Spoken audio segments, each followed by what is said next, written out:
आदरणीय दर्शकवृन्दहरू सम्पूर्णलाई मेरो बिहानीको नमस्कार। र मैले यहाँ मकै छरेको थिएँ। मकै लगभग एक बोरा खन्नी भयो त थोरै जग्गामा त्यत्तिकै खाली रहेको जग्गालाई उपयोग गरौँ भनेर खन्न लागेको होइन। यो कुटाले खन्दैछु। जसरी नि कोदालीले खने पनि खनिने हो, कुटाले खने पनि खनिने हो। लास्टमा मकैको तलको जो आँत छिचालिएको हुनुपर्छ, जरो खल्काउने भनेर अब पहिला बाआमाले भन्नुहुन्थ्यो। एक दुईवटा जराहरू खल्काइदिएपछि तल जराको तल यो के अरे बाँझो नभएपछि मकै राम्रो हुन्छ।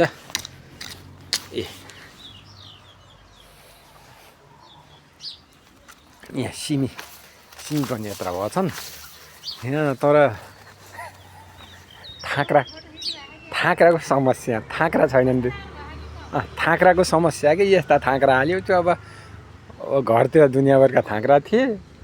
अब यहाँ थाँक्रा यता ईश्वर पनि त्यो अब इस्कुस पनि भन्छन्, ईश्वर पनि त्यहाँ लगाएको थाँक्राकै समस्या। अब थाँक्रा कता किन्न जानु पोखरामा लानुहोस्। अब यी गहुँ राम्रो भएछ। गहुँ त लगभग अब 10-15 दिनमा पाक्छ यो मजाले लानुहोस्। अब यो इस्कुस लगाएको थाँक्राले, थाँक्रा चाहियो छ यसलाई, थाँक्रा छैन। यता पनि लगाएको छु इस्कुस लानुहोस्। यो अब यो धनियाँ हो, धनियाँ धेरै राम्रो भएको छैन। अब यो लसुन लगाएको, लसुन पनि कोही राम्रो भएछ, कोही यहाँ। अब घरतिरबाट मैले मोल ल्याएको छु।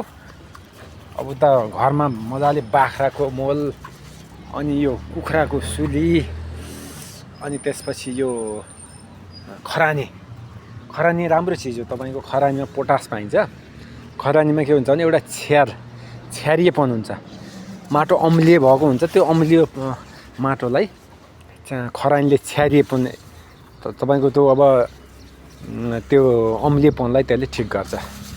हुन त डक्टरहरूले पहिला एउटा घरेलु उपचार भन्नुहुन्थ्यो। जस्तो मुखमा अमिलो पानी, अम्लिए पानी आउँछ भने अलिकति खरानीको पानी के अरे खरानीलाई पानीमा रिहालेर तल्लोको त्यो तलको खरानी माथिको टक्क पानी खाने भने अम्लिएपनलाई पनि केही कन्ट्रोल गर्न सक्छ भनेर पहिला यो घरेलु उपचार हो। तर डक्टरहरूले खरानी खाने भनेर के अरे यो कसैलाई त्यस्तो उ गर्दैनन्। र अब त्यस्तै छ के गर्ने। घरतिर मोल दुनियाँभरको मोल छ।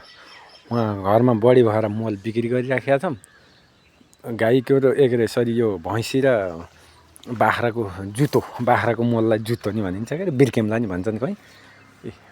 अब यसमा पनि 2-4 बोरा त मैले गाडीबाट घरबाट आउँदाखेरि एक दुई बोरा गाडीमा हालिन्छ, त्यहाँ खरानी थुपारेको छु।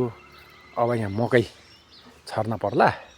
यो खाली जग्गा थियो, यसलाई फेरि मकै छरौँ भनेको। यहाँ यी मकै एक बोरा खन्नी भइसक्यो होला हेर्नुहोस्। थोरै छ, धेरै छैन। ल नमस्कार सम्पूर्णमा।